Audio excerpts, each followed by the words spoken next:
तीन बहनों की लालची भाभी। करिश्मा, रेशमा और मनीषा तीन बहनें हैं। उनका एक भाई भी है, मयंक। मयंक अपने बहनों को बहुत प्यार करता है, लेकिन मयंक की पत्नी सविता उस मामले में मयंक से बिल्कुल अलग है। वो अपनी नंद का जितना बुरा कर सकती है उतना बुरा ही करती रहती है और अपनी नंदों पर हुक्म भी चलाती है। करिश्मा, करिश्मा, तुमने अभी तक नाश्ता नहीं बनाया? तुम्हारे भैया को ऑफिस जाने में देर हो रही है।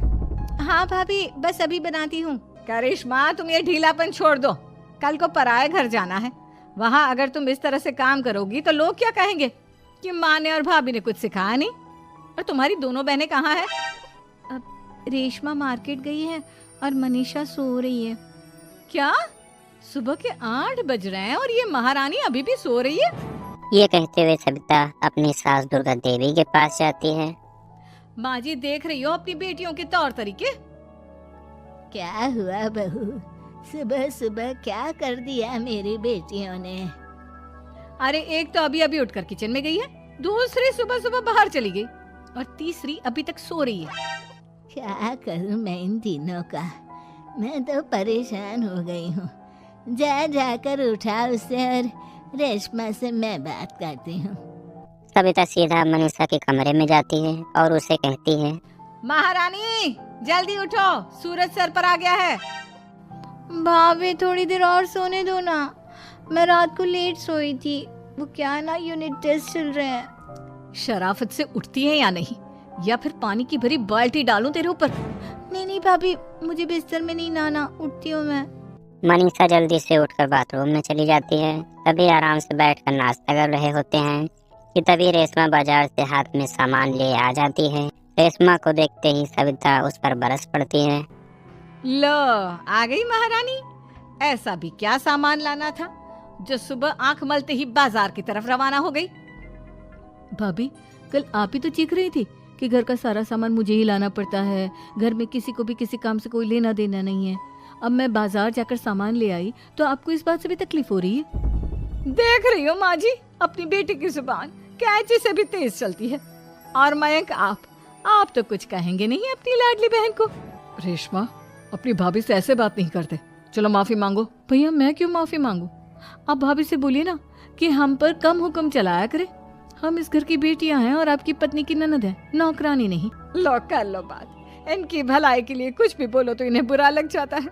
इस घर में यही इज्जत है मेरी। देख लो माँ जी, आपकी बेटी किस लहजे में मुझसे बात कर रही है। सविता वहाँ से चली जाती है। मयंक को भी बहुत गुस्सा आता है, वो भी वहाँ से चला जाता है। फिर करिश्मा रेशमा को समझाती है, रेशमा, तुम्हें भाभी से माफी मांग लेनी चाहिए थी ना। लेकिन दीदी, मैंने कुछ किया ही नहीं तो मैं माफी क्यों मांगू? हाँ का रेशमा दीदी जैसे ही घर में आई, भाभी ही उन पर चिल्ला रही थी। हाँ, मैं मानती हूँ कि गलती भाभी की थी। मैं तो इसलिए बोल रही हूँ कि भाभी ने माँ को तो पूरी तरह अपने वश में कर लिया है। वो हमारी बात सुनती ही नहीं। मयंक भैया हमारे लिए हमेशा खड़े रहते हैं, इसलिए उनकी बात का मान तो तुम्हें रखना चाहिए था ना। कोई फायदा नहीं दीदी, कुछ दिनों की बात और है, भाभी उन्हें भी हमारे खिलाफ भड़का देंगी। फिर वो भी माँ की तरह हमारी किसी बात का विश्वास नहीं करेंगे।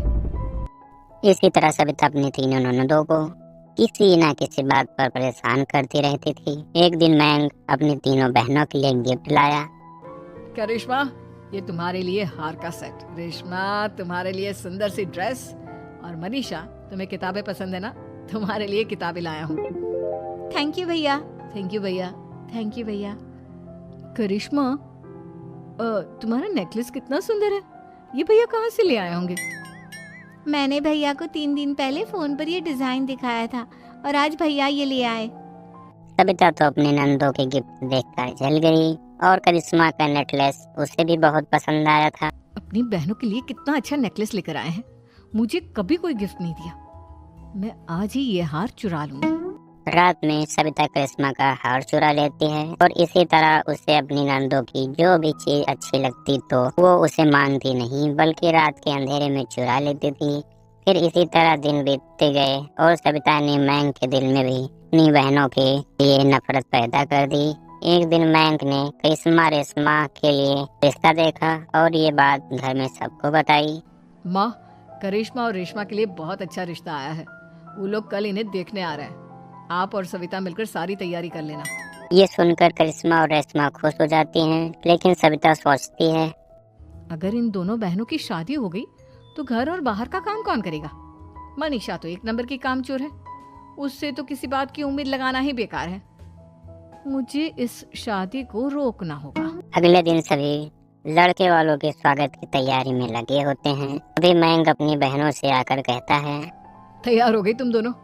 देखो दोनों लड़के बहुत अच्छे हैं, मैं कोई कसर नहीं छोड़ना चाहता, इसलिए तुम उनके सामने अच्छे से बिहेव करना और अपनी भाभी से लड़ने मत लग जाना। करिश्मा, तुम वो नेकलेस पहन लो ना जो मैं तुम्हारे लिए लाया था। भैया मैं बहुत देर से वो नेकलेस ढूंढ रही हूँ, लेकिन मुझे मिल ही नहीं रहा।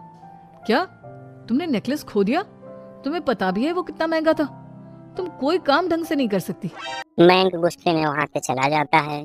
थोड़ी देर बाद लड़के वाले भी आ जाते हैं। वो दोनों बहनों को पसंद कर लेते हैं और रिश्ता पक्का हो जाता है। लेकिन सविता के दिमाग में कुछ और ही खिचड़ी पक रही। वो पंडित जी के पास कल करिश्मा की कुंडली लेकर जाती है और उन्हें पैसे देकर करिश्मा की कुंडली बदलवा देती है। जब लड़के वालों के पास करिश्मा की कुंडली जाती है तो वो दुर्गा को फोन करते हैं।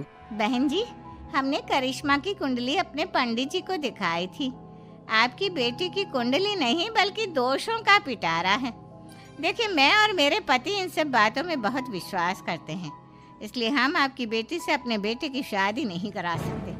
इस तरह करिश्मा का रिश्ता टूट जाता है और सभी घर वालों को बहुत दुख होता है। अब सविता सोचती है, चलो करिश्मा का तो रिश्ता टूट गया, अब रेशमा का भी रिश्ता तोड़ना है।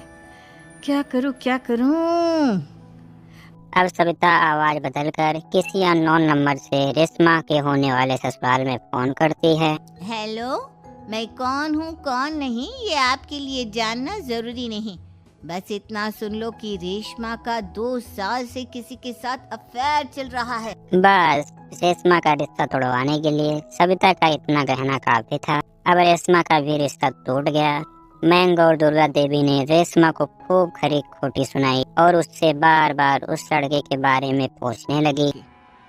आप दोनों मुझे क्यों परेशान कर रहे हो? अरे कोई लड़का होगा मेरी लाइफ में तो मैं बताऊंगी ना, जब कोई है ही नहीं तो कहाँ से लाऊं मैं कोई लड़का? तो तेरे होने वाले ससुराल वालों को फोन किसने किया था? माँ मैं नहीं जानती किसने फोन किया था, मैं सच कह रही हूँ। मैं तो पहले ही कह रही थी इसकी लगाम खींच कर रखो, लेकिन मेरी सुनता ही कौन है। आप चुप रहिए भाभी, ये सब आपका ही किया धरा है। अब तीनों बहनों को विश्वास हो जाता है कि ये सब उनकी भाभी ही कर रही हैं। तीनों बहनें अब अपनी भाभी को सबक सिखाने के लिए एक वकील कर लेती हैं और घर में हिस्सा मांगने लगती हैं। देखो भैया, माँ बाप की जायदाद में जितना बेटों का हक होता है उतना ही बेटियों का, इसलिए इस घर के 4 हिस्से होंगे और हमें अपना हिस्सा चाहिए। मैंने तुम्हारे लिए क्या क्या नहीं किया और तुम इस घर में हिस्सा मांग रही हो?